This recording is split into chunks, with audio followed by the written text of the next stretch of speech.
Are we live? Okay, guy says we're live. Hey, everybody, welcome to Todd's Pod. We're back. It's been a little while. I got Mike with me again. And hi, Mike. Hi. How are you? I'm good. Been a bit, huh? Longer than it should have been. It's been a lot. It's been a lot going on. You know, I've been really busy. Been really stressed out. You know, a lot of stuff. You know, we have the IHRP, which we're in the media room right now because of all the guys down here. We got 50 guys, over 50 guys. There's 50 guys? There's over 50 guys going to start services on the 1st, man. Oh, Can you believe that? That's awesome. It's growing. And I was sitting out there earlier and I was just looking out across the house. Man, this is like, this is what we talked about a year ago. We're getting there. Yeah, we talked about it a year ago. And then, so I spoke tonight at the speaker meeting. Oh, how'd that go? Oh, it went really good. It went really good. Yeah. But it was like, you know, the first time we did it, you know, we had like 12 people. Yeah. I think we had 60 people in there today. Yeah. So it was pretty cool. So it gets to be a little nerve-wracking. We gotta find more chairs. Yeah. Like, well, we're gonna get all these chairs from, so we turned some couches around and stuff like that. It worked out. I love the color of your shirt. Yeah, I do. Roll Tide, man. Yeah. That's not really. You know, and I wore this. That's not what it's for. And I wore this on purpose because I knew, you know, Mike's not gonna think to wear another dang shirt. Yeah. And then you wear an Alabama colored shirt. It's like, I didn't even think about it. Anyway, so how you been? Good. Things are good. A little bit of talk about. We're going to talk about some about recovery. Yeah, and graduated. How people can be honest and some people can be dishonest, and how it can be kind of deceitful and things like that. So, you know, just a little bit of that. Yeah. You know. So anyway, but you asked me how I was doing. How are you doing? I graduated college last month. Graduated college last month. Yes, I did. Really? Yeah. If you would have went, you would have known. Who? Come on. You would have known. Me? Yes. Who am I? You are. My name's Bob. Okay, take that off, Todd. I can't take you serious. Well, take what off? I didn't have a mask on. What are you talking about? You must be mistaken. I didn't intend it that way at all. You know, here we go. Stuff like that, right? Right. You know, the idea is put on your mask. Put on your mask. So here's the idea. Oh, you got to unwrap it? Yeah. Oh, dude, you weren't in the scouts, were you? Be prepared.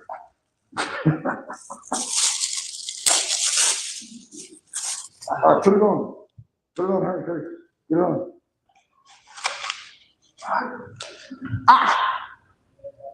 Yeah, you better get that hat on.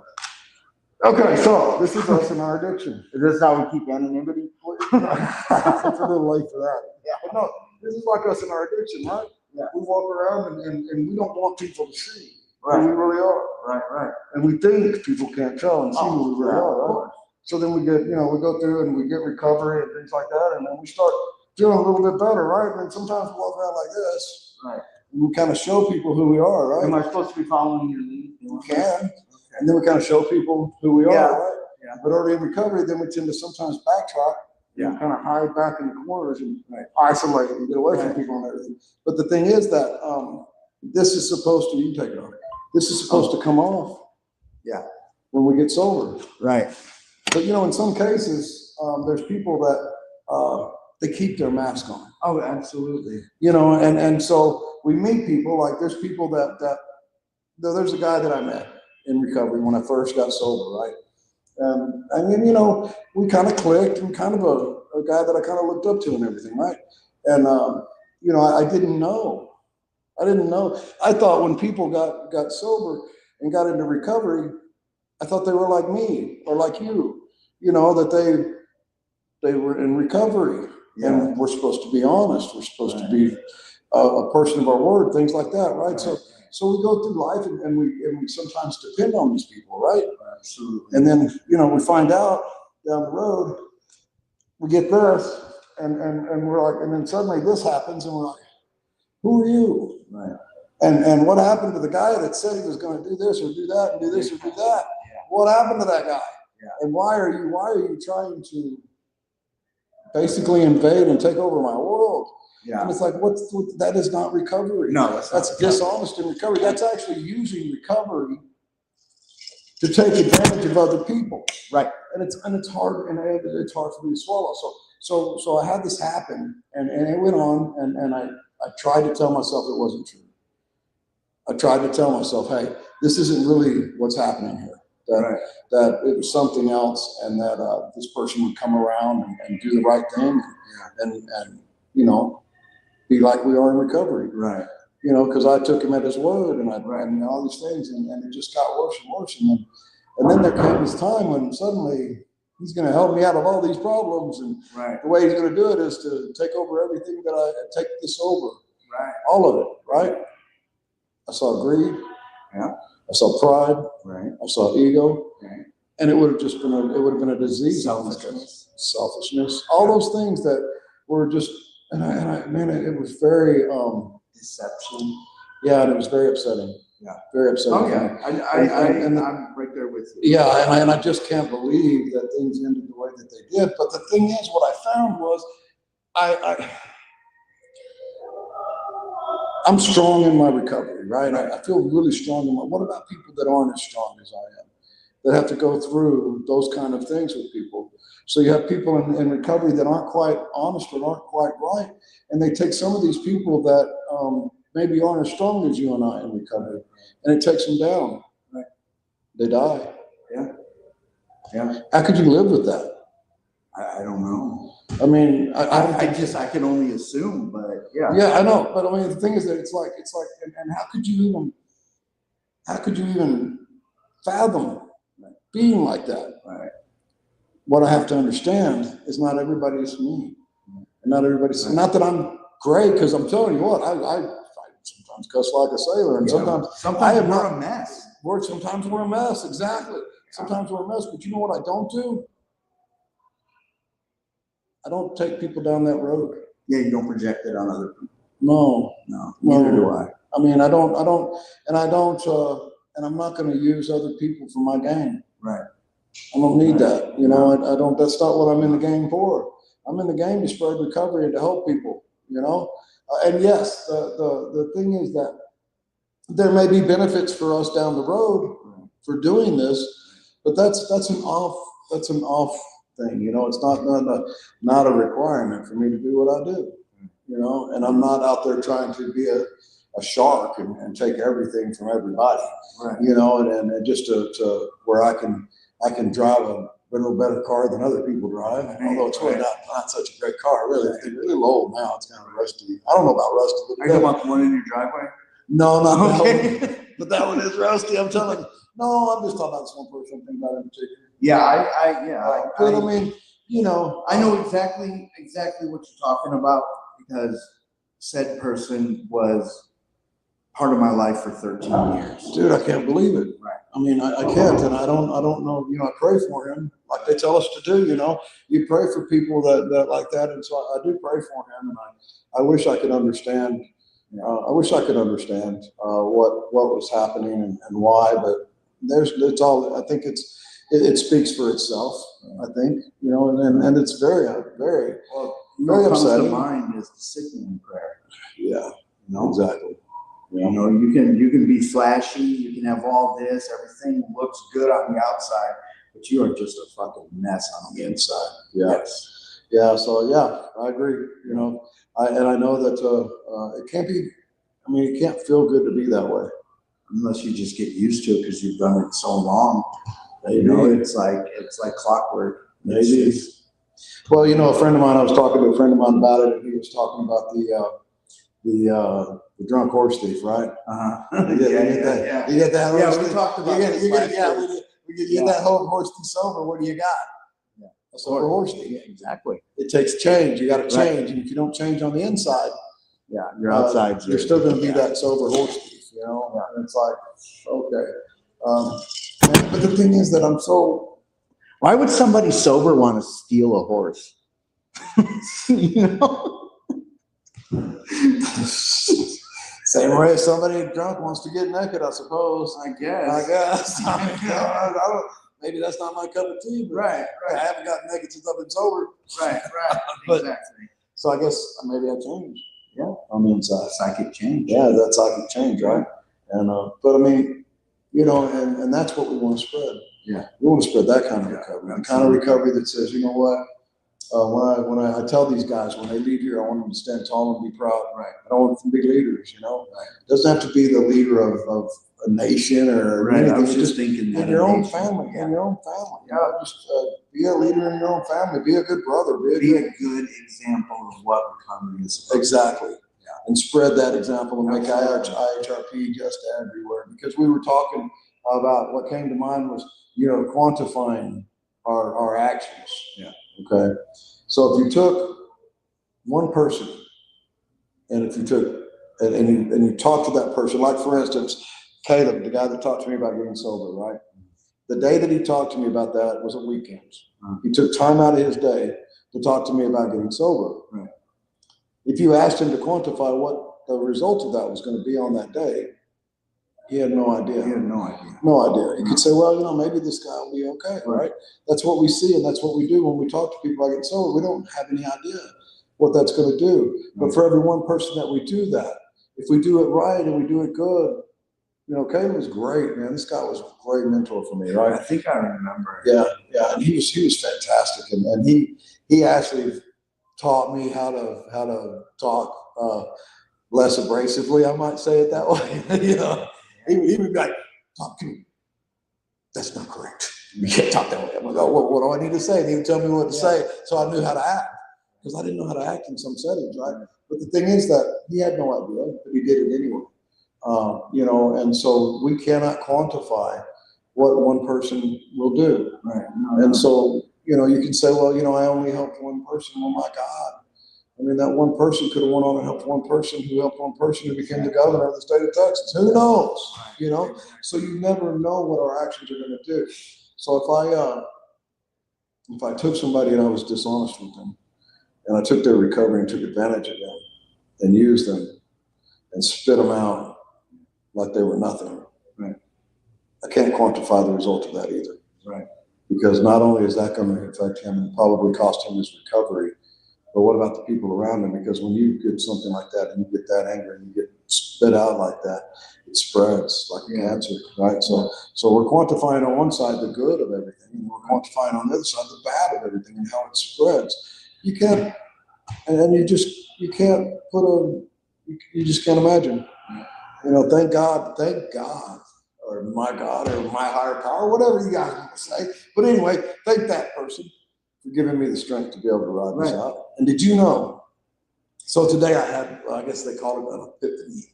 Okay. So my epiphany was that I spent the last 6 months depending on a man, to do something for me. Right. That said he was going to, of course, and I begged bar school, whatever, drove me through and kept me in a stress pool. But now that I think they just dropped something in the way. Yeah. Anyway, so should I check on that? I don't hear anybody screaming. Okay. They're knocked out cold. That's not a good way. I don't think that's the right way to do it. They'll come running if they Yeah, they do. But anyway, we're in trouble now. Anyway, so but the epiphany that I had was that I was depending on a man. Right. And today, we all were. I know, we all were, right? Yeah. Bad move. You know what happened today? It came to me. The last 3 weeks since this has happened, so many good things are coming into play. We're stronger than we've ever been. My God told me, if you had been depending on me from the get-go, you wouldn't have that problem. We wouldn't be in this. And I'm like, okay, I think I get it now. It was after my opportunity recovery meeting this morning that we have every Saturday at 9 a.m. on El Sendero. But it was after that meeting, and I was just like, holy crap, never occurred to me. And then I'm like, yeah, that's exactly what I was doing. I took my faith, or whatever, however you want to look at it, and I put it in man, in the world. And that's not the place to do that. I mean, whatever your higher power looks like. So yeah, I had epiphany then, because dude, a lot of good stuff has happened. I don't want to name off everything that's happened since that, but I'll put it this way. What about my panic call this morning? Well, I mean, it's kind of my fault, I think, because of the one call I gave you that one time. Yeah. So we were talking about, and it's sad because during the process of all this, we have had to have a couple of blowouts and stuff. So I called Mike one day. I said, "Hey, Mike, we've been talking about this whole layoff thing, man. I wanted to tell you in person, but I think I'm just going to tell you over the phone." Right. What were you thinking? I was like, my phone bill, this, Yeah. everything, Yeah. everything. And then what happened? You said, do you want 5 days or 6 days? Oh, speaking of which, I need you to work tomorrow. Yeah. Really? Yeah. I can't. Why not? I have plans. You got it. It's my one day off. Oh, but you got to. You don't understand. It's not a daytime anyway. It's nighttime. Everything's closed. I have a really big deal on Monday. I've got very important things that I have to do that are super light.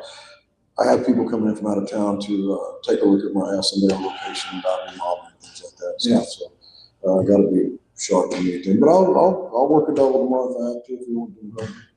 Oh my God! Look at this guilt because I do have plans. Okay, well we'll talk about this after. We'll figure it out. Yeah. We'll figure it out.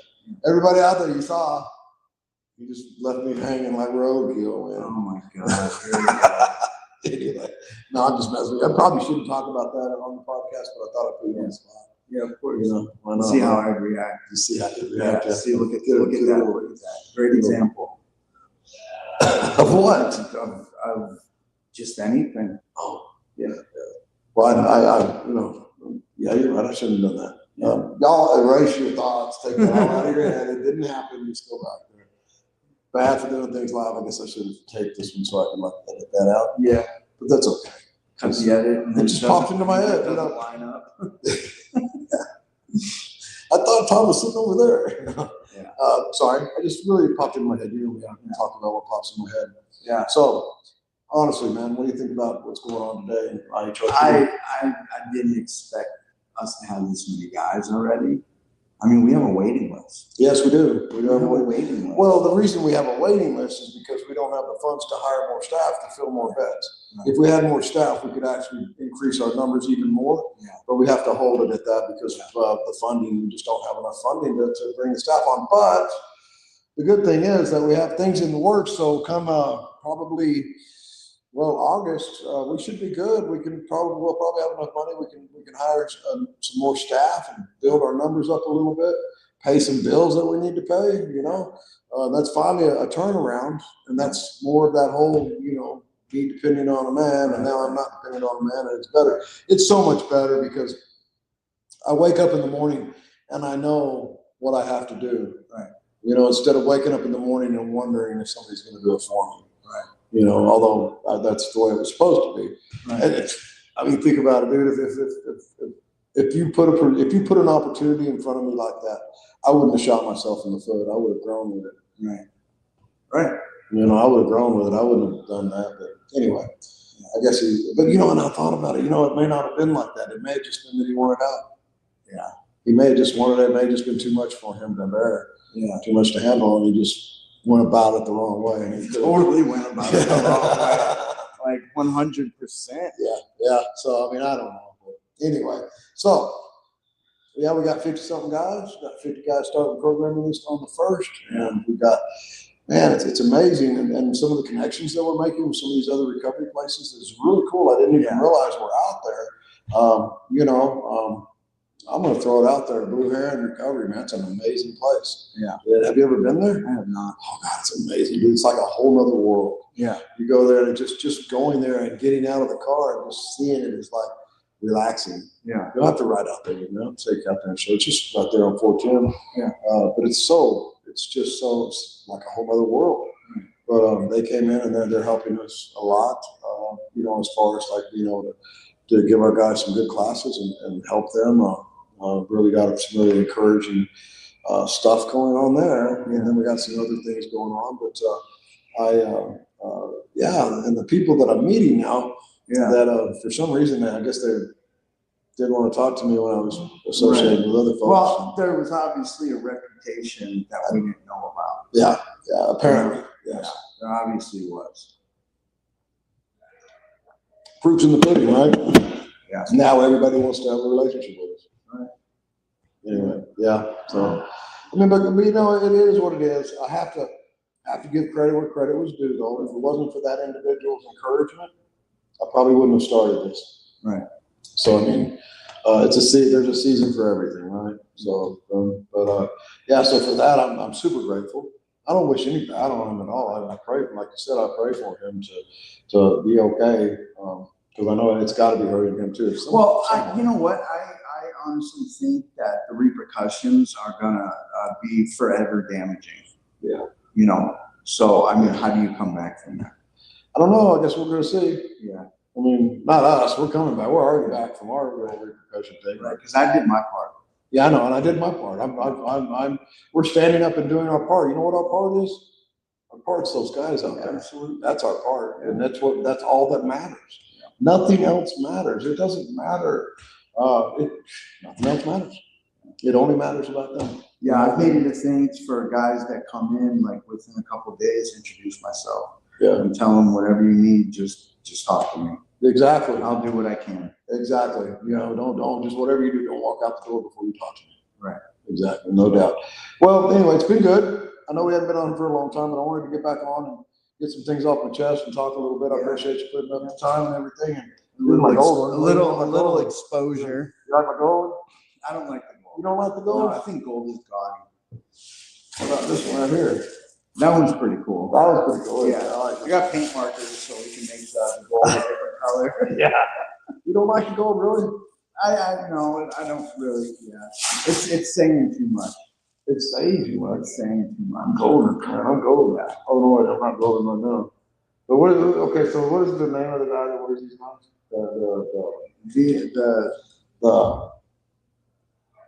It's like the artist.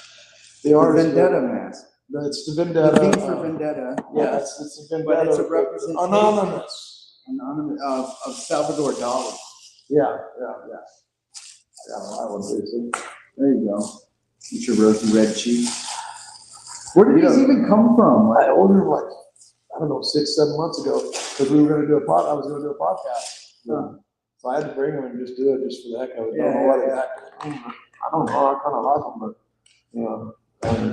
you know, all the guys out there are going to be like, give me a mask, give me a mask. Yeah, they already got theirs on. Yeah. But no, it was so that we could be an example of what we are in our nation. It was not. It wasn't. It was more about this. This is the mask we wear, right? But then when we're in recovery and we get our clarity and we get sober and everything, we no longer have to wear masks. We can be our genuine self, which is something for me. My entire life, I was never genuinely me. Right. I was what I thought the world wanted to see, and what I thought I had to act to get by.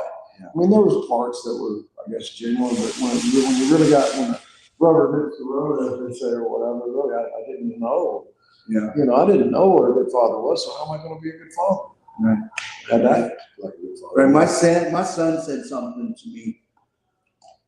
It was Father's Day, and I wasn't there for a lot of his life. And he said to me, Dad, you weren't given a book on how to be a good dad. Yeah. So you're doing the best that you can. Exactly. And he actually brags about me to his friends now in college at ASU. My kids kind of do that too. It feels good. It feels good though. Yeah. It is great. It's like, yeah, who would have thought, right? And then that's where like do I deserve that? The self-worth thing kicks in, because I'm great at kicking my head and rolling in the shit. Yeah. Well, this thing is not a friend and never will be. That's why I called you this morning. Yeah, I know, yeah. Well, I didn't realize it till after. I was like, we're in solid ground, we're good, man. Yeah. So I do all the stuff. Like, no, that's not really what I'm talking about. Yeah. No, it's all good though. Yeah. Everything, because you know why it's all good? Because our heart's in the right place. Yeah. We're doing this for the right reasons. Right. And I asked that question this morning because I work overnights. Yeah. So I don't know what goes on day to day. Right. All the extra stuff. Yeah. I'm here from 11 at night to 7 in the morning. On the weekends, I get 30 minutes with them. During the week, I get like an hour and a half. Yeah. You know? Yeah. I know. Yeah. But, that might change soon. Yeah. As soon as we get more funds for more staff, and what we were talking about. Yeah. I'll get to know all of them real well. Yeah, then you get you get a full dose of it. Right. So, all right, well, listen, dude, we're gonna do this again and again and again and again, because so many people have been asking me, where's podcast? My mom was asking in Florida. Yeah, that's yeah, I know, and it's like, well, I just had, and I was so wrapped up in everything, trying to figure out how things were going to be and what they were going to look like and how we were going to make it here, how we were going to make it. I just, I wasn't. But today and this week, I've been thinking, you know what, I need to get back on the podcast because I just need to. And now I know how things are going to be. I know what they look like, and I don't have to worry as much about things because I know we're going to be fine in the long run. So anyway, all right. Well, I don't know how long we've been on. Do you? 30 minutes. And then our producer guy was supposed It's to all be right. back I at can get up. 25. But if we get up and get the button, then people know we got to get up and hit the button. It doesn't matter. You know what though? Now they know we got to get up and hit the button. Yeah, exactly. So hey, thank you guys for tuning in and everything. Mike's going to get up and hit the button. Yes. But we will see y'all soon. Thank you very much for watching. Mike don't know where to hit the button. I do. Oh.